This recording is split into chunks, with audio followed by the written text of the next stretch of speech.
right, you spent some time with somebody and felt completely exhausted afterward.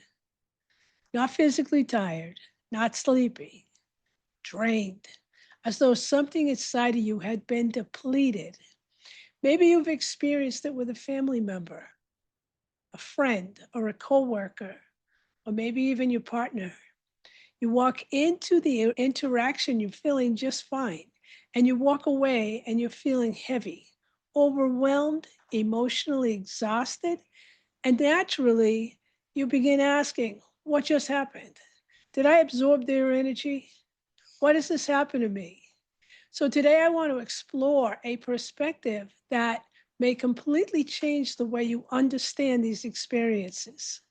Because while energy may absolutely be part of the conversation, I don't believe that that's the entire story. In fact, what if the exhaustion you're experiencing isn't simply about the other person's energy? If I haven't met you yet, my name is Tina Brigitini. Remember to like and subscribe so that you get future videos. What if it's revealing something about your own patterns, your own adaptations, your own nervous system? Because one of the most fascinating things that I've observed over the years is that not everyone drains us. Certain people do, certain situations do, and certain dynamics do. And that distinction matters. For many years, people have described themselves as empaths, highly sensitive, deeply intuitive, able to feel what other people feel. And I believe that there's truth in that. Some people are extremely sensitive to emotional environments. But I've also noticed something else. Many people who identify as empaths grew up learning to pay close attention to other people, not because they wanted to, but because they needed to. They learned to read moods, read tension, read emotional shifts, read conflict, and read disappointment, to recognize danger. In other words, sensitivity became a survival skill. The nervous system is constantly scanning the environment. It's looking for cues, looking for information, looking for signs that something is safe or unsafe. This process happens automatically. And most of the time, we're not even aware of it. But if you grew up in an environment where emotional unpredictability existed, your nervous system may have become exceptionally skilled at reading other people. You learned to anticipate, adapt, monitor, manage. And over time, this becomes exhausting, not because you're weak, because constant monitoring requires energy. Now, here's the thing that becomes interesting. The people who drain us are often not random. They tend to activate familiar patterns. Perhaps they remind us of somebody from our past. Perhaps they trigger old fears. Maybe they activate an old role that we learned to play. The caretaker, the peacemaker, the rescuer, the fixer, the responsible one. When these roles become activated, we begin giving away enormous amounts of energy. Not necessarily because somebody's taking it, because we're unconsciously investing it. And this distinction is incredibly important. Compassion is healthy. Responsibility for another person's emotional state is exhausting. And many people confuse the two. They believe being caring means carrying. They believe being supportive means fixing. They believe that being loving means sacrificing themselves. But those are very different things. You can care deeply about someone without becoming responsible for their emotional experience. And learning that distinction changes everything.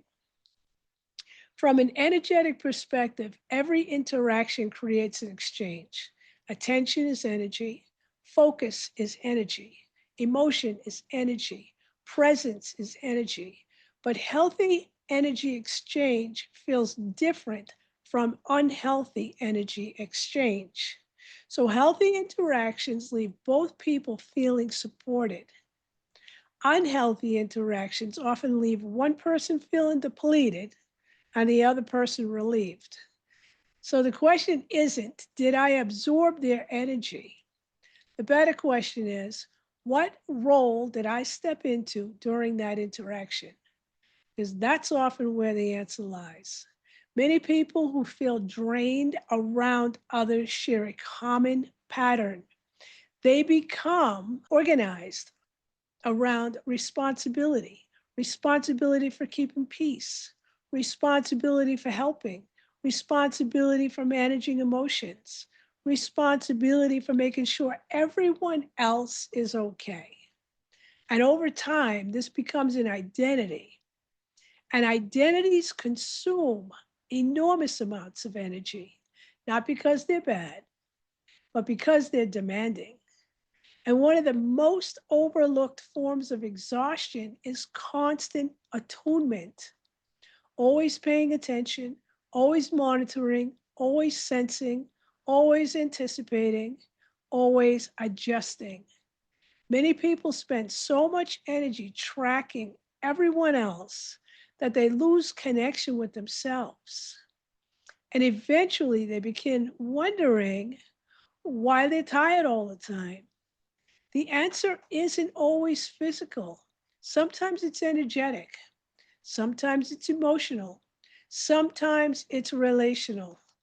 And often it's a combination of all three. Healthy boundaries are often misunderstood. People imagine boundaries as walls, distance, protection, disconnection, but healthy boundaries are really about differentiation, knowing where you end and another person begins, knowing what belongs to you and what belongs to them, knowing that compassion does not require self abandonment. This is one of the most liberating lessons a person can learn. So the next time you feel drained around someone, just pause and ask, what role did I step into? Was I rescuing, fixing, managing, carrying, protecting, monitoring, trying to earn approval, trying to avoid conflict? Because those answers often reveal more than the interaction itself. If you frequently feel drained around certain people, I want you to consider something. Perhaps the exhaustion isn't a sign that you're too sensitive. Perhaps it's a sign that you've been carrying responsibilities that were never yours to begin with. Healing doesn't require becoming less compassionate. It requires becoming more aware of your patterns, more aware of your energy, more aware of your boundaries, because the goal isn't to stop caring. The goal is to care without losing yourself in the process. And in our next video, we're going to explore another question that many people quietly struggle with: why you don't feel like yourself anymore, and what that experience may actually be trying to tell you. So, has this happened to you in your interactions? I'd love to hear from you. Let me know in the comments down below. Remember to like and subscribe. Tina Brigitini here. I'll see you in the next video, and many blessings to you.